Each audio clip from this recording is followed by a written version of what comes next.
Hello दोस्तों, तो आप लोग कैसे हैं। हम उम्मीद करते हैं कि आप लोग अच्छे होंगे। तो आज इस वीडियो में हम लोग देखने वाले हैं जीपेट क्वेश्चन पेपर एनालिसिस। और आप लोग को ऑलरेडी पता होगा कि यूट्यूब पे बहुत सारा आपको वीडियो मिल जाएगा जो जीपेट क्वेश्चन पेपर एनालिसिस पे।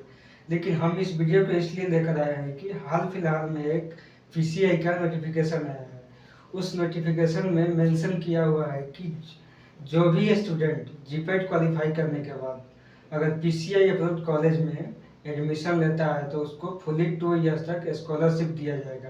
और आप लोगों को पता है कि बिना पीसीआई अप्रूवल का कोई कॉलेज ही नहीं होता है जिसमें आप एडमिशन ले सकते हैं। हर कॉलेज के पास पीसीआई अप्रूवल होता है। इससे पहले रूल क्या था कि जो कॉलेज एआईसीटीई से अप्रूव है उसी को स्कॉलरशिप दिया जाता था।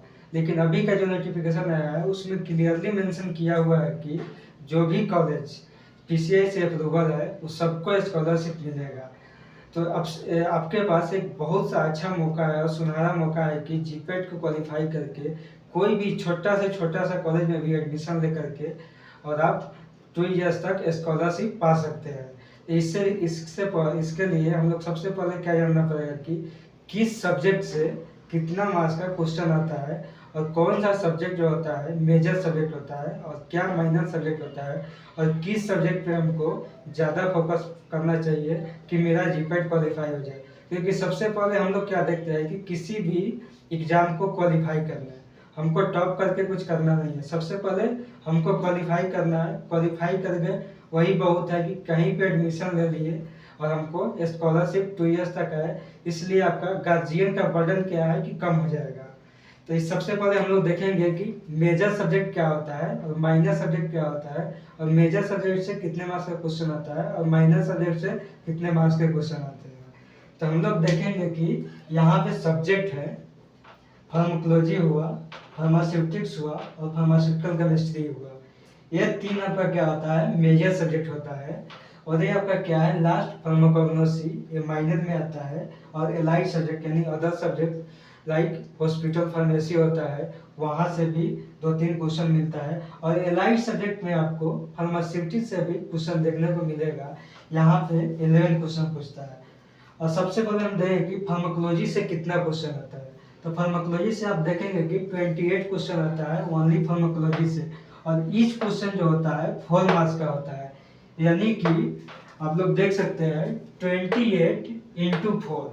फार्माकोलॉजी से ओनली 112 मार्क्स का क्वेश्चन आता है। नेक्स्ट क्या है आपका फार्मास्यूटिक्स है।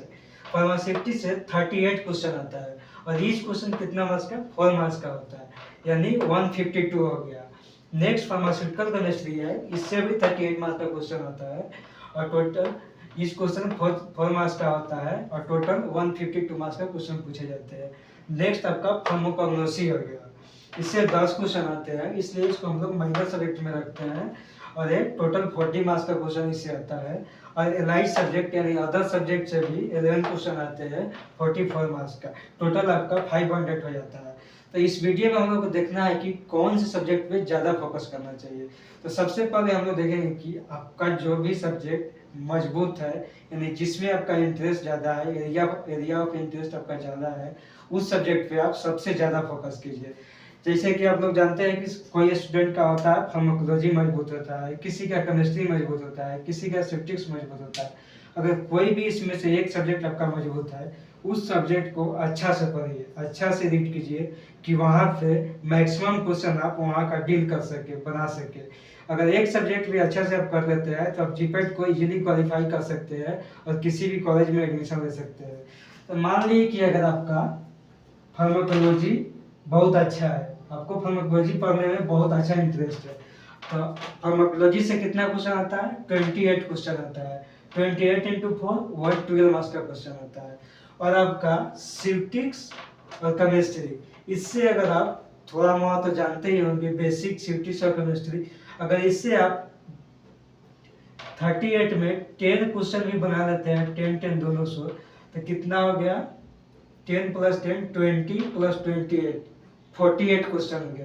48 नहीं, आप 45 भी बना लेते हैं तो 45 कितना हो गया 180 मार्क्स का हो गया।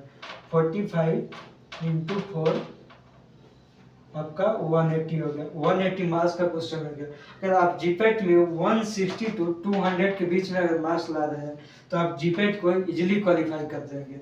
इसलिए जीपेट क्वालिफाई करना बहुत इजी है, बट आपको फोकस करना है कि किस सब्जेक्ट पे हमको ज़्यादा फोकस करना चाहिए। बच्चे क्या करते हैं कि मेनली आपको फार्मास्यूटिक्स हो गया तो कोई एक सब्जेक्ट फार्मास्यूटिक्स पढ़ेंगे, दूसरे सब्जेक्ट पे ध्यान ही नहीं देंगे। लेकिन यहाँ पे आप फार्मास्यूटिक्स में 38 क्वेश्चन होता है, लेकिन आपको 38 में 38 क्वेश्चन नहीं बन पाएगा। इसलिए आप एक कोई मेजर सब्जेक्ट है, अगर स्यूटिक्स अच्छा है तो स्यूटिक्स पढ़िए, अच्छी बात है। लेकिन उसके अलावा फार्माकोलॉजी और केमिस्ट्री को भी ध्यान में रखकर कुछ टॉपिक जो इम्पोर्टेंट टॉपिक है उसको पढ़ा कीजिए। अगर आप इससे फार्मास्यूटिक्स अगर आपको मजबूत है, इससे अगर 20 और 30 क्वेश्चन भी बन जाता है तो इससे अगर आप 5 10 भी बना लेते हैं तो 50 क्वेश्चन आप इजीली सॉल्व कर सकते हैं और 200 मार्क्स आप इजीली ला सकते हैं और जीपेट को इजीली क्वालिफाई कर सकते हैं। तो हम लोग नेक्स्ट वीडियो में क्या देखेंगे कि फार्माकोलॉजी का कुछ इम्पोर्टेंट टॉपिक जिससे क्वेश्चन एवरी ईयर आता ही आता है। उसके बाद हम लोग देखने वाले हैं सिंथेसिस का इम्पोर्टेंट टॉपिक, केमिस्ट्री का इम्पोर्टेंट टॉपिक। आपको नेक्स्ट वीडियो में सबका इम्पोर्टेंट टॉपिक देखने को मिलेगा। तो आपको अगर वीडियो अच्छा लगे, हेल्पफुल लगे तो आप शेयर, लाइक एंड कमेंट कीजिएगा। और जो पीसीआई का नोटिफिकेशन आया है वो हम डिस्क्रिप्शन में डाल देंगे, आप लोग वहाँ से जा करके पीडीएफ ओपन करके देख सकते हैं कि वहाँ पे क्या रूल रेगुलेशन